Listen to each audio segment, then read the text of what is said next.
Ask classes में आपका स्वागत है। आज हम देखेंगे राष्ट्रीय उपलब्धि सर्वेक्षण 2021 प्रैक्टिस पेपर तृतीय साइंस अर्थात विज्ञान विषय का क्लास 10th के स्टूडेंटों के लिए है। देखिए, जैसे कि आपको पता है 12 नवंबर 2021 को NAS का एग्ज़ाम होना है आपका, और उसी का क्वेश्चन पेपर मैं लेकर के आ गया हूँ। आप इस क्वेश्चन को पूरा देख लीजिए। यकीनन आपको यहाँ से बहुत सारे क्वेश्चन सेम टू सेम देखने को मिलेंगे। इसके अलावा अदर सब्जेक्ट का भी मैं अपलोड कर दूँगा, और कुछ सब्जेक्ट के अपलोड हो चुके हैं, तो प्लीज़ जाइए चैनल में जाकर के चेक कर लीजिए, आपको बहुत सारे वीडियोस मिल जाएंगे।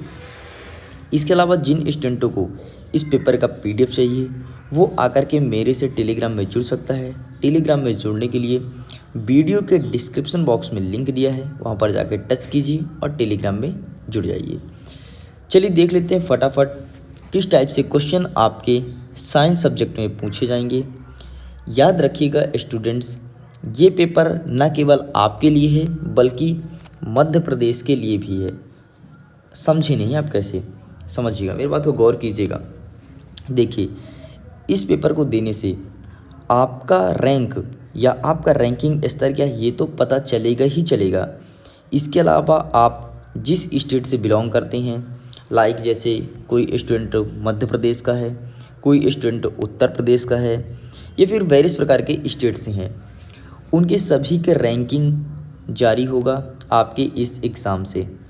मुझे उम्मीद है आप जिस भी स्टेट के होंगे तो प्लीज़ अच्छे से एग्ज़ाम दीजिएगा और अपनी स्टेट का नाम ऊपर लाइएगा। रैंकिंग में पता चलेगा कि कहाँ के स्टूडेंट कितने स्तर तक हैं और कितना स्तर तक नॉलेज है। मुझे उम्मीद है आप अपने स्टेट का रैंक टॉप में लाने का प्रयास करेंगे। चलिए देख लेते हैं क्या है क्वेश्चन। सबसे पहले हम वीडियो को स्क्रॉल करते हैं और देखते हैं। सबसे पहले हमें कुछ इंस्ट्रक्शन देखने को मिलता है। आपको 70 प्रश्न देखने को मिलेगा आपके परीक्षा में। 70 में से आपको कितने अटैम्प्ट कर रहे हैं ये आपके ऊपर डिपेंड करता है। मुझे उम्मीद है आप 70 आउट ऑफ 70 लाएंगे यदि एस के क्लासेस से जुड़े हैं तो, और यकीनन आपके 70 में से 70 आएंगे एस के क्लासेस से जुड़े रहेंगे तो। आपको समय 120 मिनट का मिलेगा। इसके अलावा सभी क्वेश्चन एग्जेक्टिव रहेंगे, 4 ऑप्शन रहेगा, एक उसमें से सही उत्तर है। और इसके अलावा जो स्टूडेंट रफ कार्य कर सकते हैं वो पेपर के पीछे ही रफ कार्य कर सकते हैं, इसके अलावा कहीं और जाने की ज़रूरत नहीं है। ठीक है, तो ये इंस्ट्रक्शन है, इसको मैं आपको एक सरल भाषा में समझा दिया हूँ। चलिए अब हम देखते हैं क्वेश्चन किस टाइप के क्वेश्चन आपके एग्ज़ाम में आएंगे, और वो भी हम समझने का प्रयास करते हैं एक सरल भाषा में। हर एक चीज़ सरल भाषा में बात करेंगे। देखिए, सबसे पहले क्वेश्चन नंबर फर्स्ट कहता है, 2 समान कागज़ों को मोड़कर एक उल्लू और एक व्हेल मछली का मॉडल बनाया गया जैसे नीचे दिखाया गया है। ये देख लिए, कागज़ का साइज सेम था, मोड़ करके अलग अलग रूप से डिजाइन किया गया है। ये उल्लू का चित्र है और ये व्हेल मछली जो सबसे खतरनाक मछली मानी जाती है। अब देखिए आगे लिखा है, दोनों मॉडल में कौन सी चीज़ समान रहेगी। ऑप्शन है वजन, पदार्थ, पृष्ठीय क्षेत्रफल। ठीक है, इसके अलावा कुछ नोट भी लिखा है, आप यहाँ पर देख लीजिए। जिस स्टैंड पर मॉडल रखे गए हैं उन पर ध्यान ना दें। मतलब आपको इस स्टैंड को ध्यान नहीं देना है, सिर्फ कागज़ को देखना है और बताना है कि इसका सही आंसर क्या होगा। अब इसके सही आंसर का ऑप्शन है नीचे, केवल पदार्थ, केवल वजन और पदार्थ, केवल पदार्थ का और पृष्ठीय क्षेत्रफल, सभी वजन, पृष्ठीय क्षेत्रफल और पदार्थ। तो इसका सही आंसर होगा केवल वजन और पदार्थ। इसका सही आंसर इसलिए होगा क्योंकि इसमें क्वेश्चन में आपको स्पष्ट रूप से बोला गया है, आप देख लीजिए कि 2 समान कागज़, मतलब कागज़ आपको समान लेना है, बराबर लंबाई और चौड़ाई लेना है, इसलिए इसका सही आंसर हो जाएगा ऑप्शन नंबर 2 इस करेक्ट आंसर। आप प्लीज़ स्टूडेंट्स एग्ज़ाम में ऑप्शन नंबर 2 ही लगा करके आइएगा। एक चीज़ और मैं क्लियर कर देता हूँ, वीडियो के एंड में आपको आंसर की भी मैं दिया हूँ, वहाँ से भी आप देख सकते हैं। आगे देखते हैं क्वेश्चन नंबर 2। आसमा इस कथन को जांचना चाहती है कि मकड़ी के जाला वाला रेशम तंतु स्टील से बने तंतु से मजबूत होता है। दोनों की मजबूती की तुलना करने के लिए उसे तंतु के किस भौतिक गुण को स्थिर रखना होगा। आपके सामने ऑप्शन है व्यास, घनत्व, वजन और लंबाई। तो इसका सही आंसर होगा A number is correct answer. 1 second students, A number is correct answer, ये इसका सही आंसर होगा। यदि आप व्यास समान रखते हैं तो आप आसानी से इसका आंसर निकाल सकते हैं। आगे देखते हैं क्वेश्चन नंबर 3, इनमें से किसका आकार सबसे बड़ा होता है।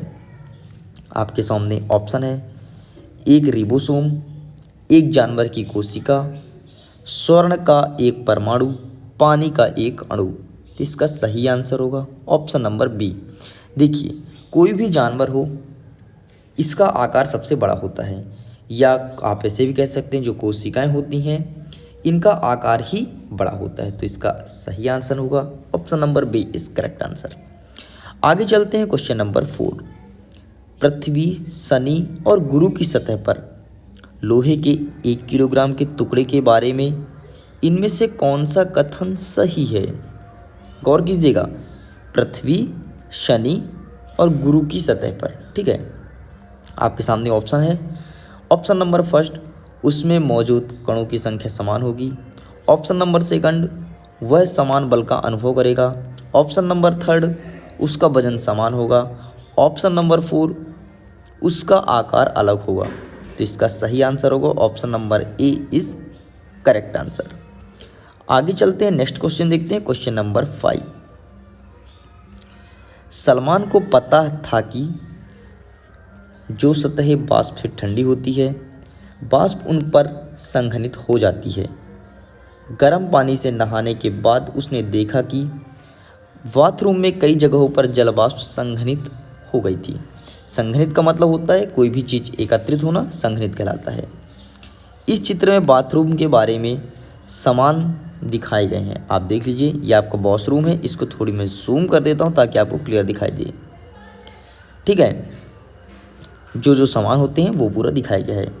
और वाष्प कहाँ संघनित होगा, ये इसके दीवार पर या आजू बाजू यहाँ वाष्प संघनित होगा, ठीक है, ये यहाँ।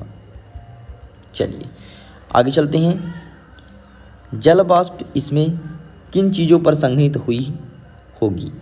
केवल क्यू पर, मतलब जो आपको स्क्रीन टाइप्स दिख रहा है वहाँ पर, यहाँ पर PQRS भी मेंशन आप देख सकते हैं, ठीक है। ये तो ऑप्शन देखिए, केवल क्यू पर, केवल P और R पर, केवल Q और S पर, PQRS सभी पर। तो इसका सही आंसर होगा स्टूडेंट्स ऑप्शन नंबर डी। देखिए वाष्प तो सभी जगह ही संघनित होगी, ऐसा कुछ नहीं है कि एक जगह संघनित हो। तो इसका सही आंसर हो जाएगा option number D is correct answer. आगे चलते हैं, नेक्स्ट क्वेश्चन देखते हैं, क्वेश्चन नंबर 6, मैंग्रोव पादप समुद्र के पास दलदल वाले क्षेत्र में उगते हैं, जिनके बीज जमीन पर गिरने से पहले एक मूल पौधा को शाखा पर अंकुरित करते हैं। बीज अंकुरण के इस उदाहरण से इनमें से कौन सा कथन सत्य माना जा सकता है। आपके पास ऑप्शन रखा है, सभी बीज लंबे समय तक निष्क्रिय रह सकते हैं, सभी बीज अंकुरण के लिए खुद में संग्रहित भोज्य पदार्थ का प्रयोग करते हैं, सभी बीजों के अंकुरण के लिए मिट्टी की आवश्यकता नहीं होती है, सभी बीजों को अंकुरण के लिए वायु की आवश्यकता होती है। इसका सही आंसर होगा ऑप्शन नंबर सी इस करेक्ट आंसर, ये इसका सही उत्तर होगा। आगे चलते हैं, क्वेश्चन नंबर 7। एक चीज़ मैं आपको क्लियर कर देता हूँ, इसमें जो क्वेश्चंस पूछे गए ना आपके साइंस में, बहुत ही प्यारा क्वेश्चन है और आपको हर एक क्वेश्चन कुछ अलग नॉलेज देगा। तो प्लीज़ वीडियो को पूरे ज़रूर देखना, क्योंकि जितने भी क्वेश्चन हैं बहुत एक्सपेक्टेड क्वेश्चन है और हर क्वेश्चन में आपको नॉलेज मिलना है और यहीं से पेपर आना है। आगे देख लेते हैं क्वेश्चन नंबर 7। साइमन ने समान गति से चलती हुई बस की खिड़की से बाहर देखा। उसने देखा कि बस के बाहर की चीज़ पीछे की दिशा में चलती हुई दिख रही थी। उसने खिड़की से बिजली के खंभा PQR देखा। इसका नाम P है, इसका नाम Q है, इसका नाम R है। आगे चलते हैं, साइमन को इनमें से कौन सा खंभा सबसे तेज गति से पीछे दिशा की ओर चलती हुई दिखाई देगा। देखिए आप भी कभी ना कभी बस में यात्रा जरूर किए होंगे और आप भी देखे होंगे कि एक खंभा जो होता है बहुत तेज़ गति से, जब रोड किनारे खंभे मिलेंगे तो कई खंभे देखेंगे, लेकिन उनमें से एक खंभा आपको ऐसा मिलेगा जो बहुत तेज़ गति से पीछे जाएगा। तो ये पूछा गया है कि कौन सा खंभा बहुत तेज़ गति से पीछे जाएगा। देखिए यात्रा सभी की है, लेकिन ऐसा कभी सोचा किसी ने नहीं होगा, और ये क्वेश्चन आपको सोचने में मजबूर करता है। देखिए एक चीज़ मैं आपको क्लियर कर देता हूँ, जिस वस्तु के ज़्यादा पास आप रहेंगे वही वस्तु आपको तीव्र गति से पीछे हुई जाते दिखाई देगा।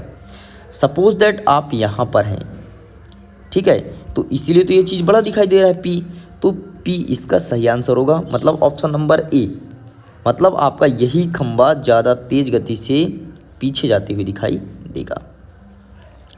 आगे चलते हैं क्वेश्चन नंबर 8। फरहाद एक सौर कुकर बनाना चाहता है जिसमें पानी को उबाला जा सके। वह विभिन्न प्रकार के सौर कुकर के बारे में पढ़ता है और फिर 3 नए प्रकार के कुकर को चलित मॉडल बनाता है। एक से ज़्यादा चालू मॉडल बनाने का क्या फ़ायदा है? देखिए अब देखिए ये क्वेश्चन इस प्रकार से डिज़ाइन किया गया, जैसे मैं आपको 70 क्वेश्चन दिखा रहा हूँ, ठीक है। 70 में से 70 क्वेश्चन तो आएगा नहीं आपके एग्ज़ाम में, आपको पता है, लेकिन इनमें से 7-8 क्वेश्चन देखने को मिलेगा। तो आपके 7-8 प्रश्न देखने से क्या फ़ायदा है? I mean 70 क्वेश्चन देखने से क्या फ़ायदा है आपको? तो नॉलेज मिलेगा आपको, है ना, हर तरह का। ठीक वैसे ही क्वेश्चन पूछा गया है, तो इसका सही आंसर होगा ऑप्शन नंबर बी इस करेक्ट आंसर। तीनों मॉडल को एक साथ चलाकर यह देखा जा सकता है कि कौन सा मॉडल सबसे अच्छा है। आगे चलते हैं, देखते हैं क्वेश्चन नंबर 9। भानु सुबह जल्दी उठकर घूम रहा था।